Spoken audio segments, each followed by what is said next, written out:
And आप कहते हैं कि देखिए औकाफ में 8 लाख एकड़ है। अरे भैया, आपके हिंदू टेम्पल्स में भी इतनी संपत्ति है, वहां आप क्या कर रहे हो? वहां आप क्या कर रहे हो? बाकी स्टेट्स में देखो ना। अच्छा, और ये नहीं कि हर धर्म में सुधार नहीं होना चाहिए, उतार होना चाहिए, मैं आपके साथ सहमत हूं। हिंदू धर्म में भी सुधार लाना चाहिए, लाना चाहिए ना, हिंदू धर्म भी सुधार लाना चाहिए। ऐसा तो नहीं हो सकता। तो जो हमारी सरकार ने किया है वो मुस्लिम भावना के सम्मान के लिए किया है। और जहां तक मैं कहना चाहूंगा, हिंदू समाज के बारे में बात करते हैं, हमारे यहां कोई प्रॉब्लम नहीं है।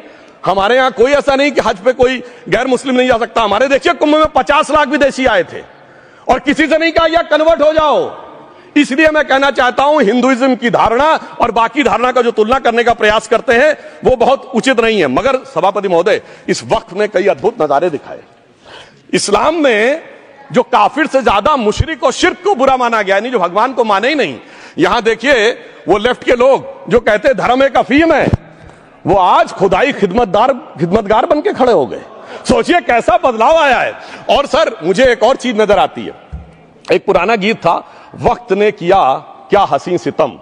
तो आज मैं कहना चाहूंगा, वक्त ने किया क्या हसी सितम कि मुस्लिम लीग और शिवसेना मिलके हो गए हम।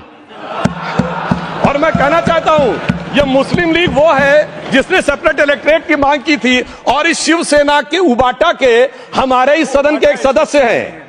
और सर, हमारे साथ मुरली जी बैठे हैं। मुरली देवड़ा जी ने मुझे याद दिलाया, उन्होंने मिलिंद देवड़ा जी ने याद दिलाया, उन्होंने कहा एक जमाने में उन्होंने कहा था मुस्लिमों की नागरिकता छीन लेनी चाहिए। इसीलिए मैं कह रहा हूं, वक्त ने किया क्या हसी सितम, ये दोनों मिलके हो गए हम। और सर, मैं इसके बाद एक टेक्निकल बात करना चाहता हूं। जब इन्होंने टाइम ड्यूरेशन हटा दिया था और बैक में पीछे जा सकते थे, तो मैं पूछना चाहता हूं सर कि जब ब्रिटिश हुकूमत आई तो उसने तो मुगलों सारी हुकूमत ले ली थी, तो उनका मालिकाना हक कैसे हुआ? सर, 1707 के बाद तो इस्लामी हुकूमत दिल्ली से खत्म हो गई थी। एक आखिरी मुगल बादशाह शाह आलम के लिए तो बोला जाता था सल्तनते शाह आलम दे लाल किले ते पालम, यानी आज का IGI एयरपोर्ट। तो साहब, उसके बाद ये गुजरात के सूरत से लेकर लखनऊ तक उनका मालिकाना हक निकलने कहां से लगा?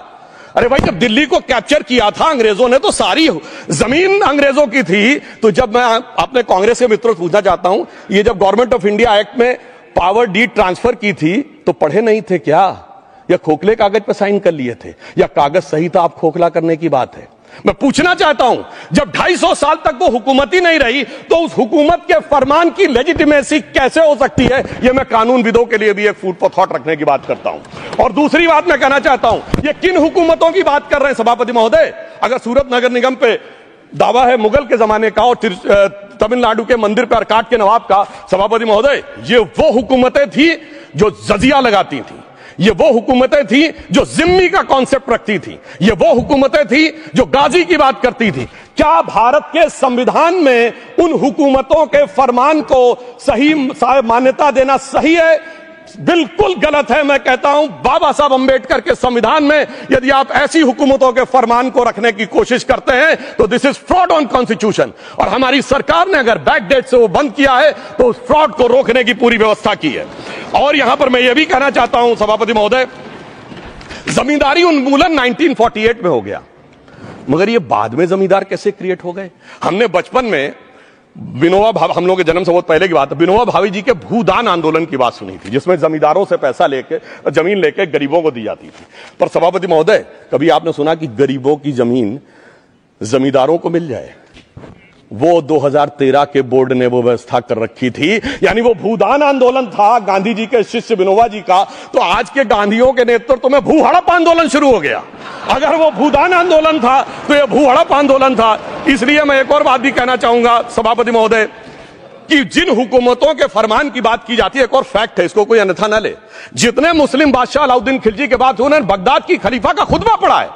That is a foreign rule, it's on record. कैसे उसको भारत सरकार मान्यता दे सकती है? इसलिए मैं कहना चाहता हूं, जरा सा गौर से देखेंगे तो हकीकत आपके सामने आ जाएगी। और क्या कभी किसी ने कल्पना की, किसी क्रिश्चियन ने तो नहीं कहा कि इंडिया गेट हमारा है, गेटवे ऑफ इंडिया हमारा है, और चर्च नहीं सही फिर भी चर्च गेट हमारा है? तो फिर यह केवल किसी एक के दिमाग में क्यों आती है?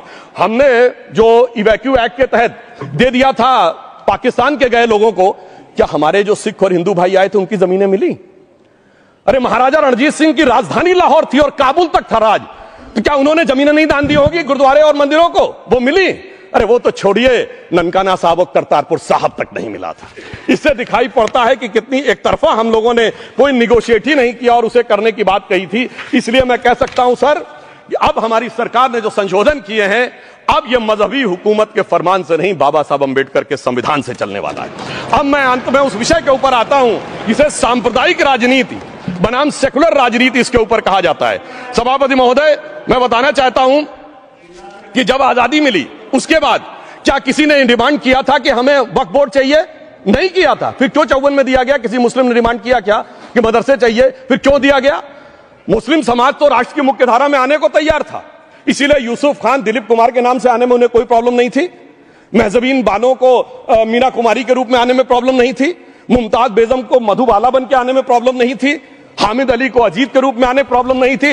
मगर और मैं यह भी बताना चाहता हूं, मुस्लिम समाज में बहुत बड़ा तबका उस समय इस बात को सोच रहा था, और अभी कपिल सिब्बल साहब बोले, ये उस चीज के वकील नहीं, इन्हें पता होना चाहिए, पता होगा कि सुन्नी सेंट्रल वक्फ बोर्ड राम मंदिर में 1961 में मुद्दई बना है, 12 साल के बाद। क्योंकि के मोहम्मद ने लिखा है कि एक बहुत बड़ा तबका था जो ये मानता था कि हमें इस चक्कर में नहीं पड़ना चाहिए।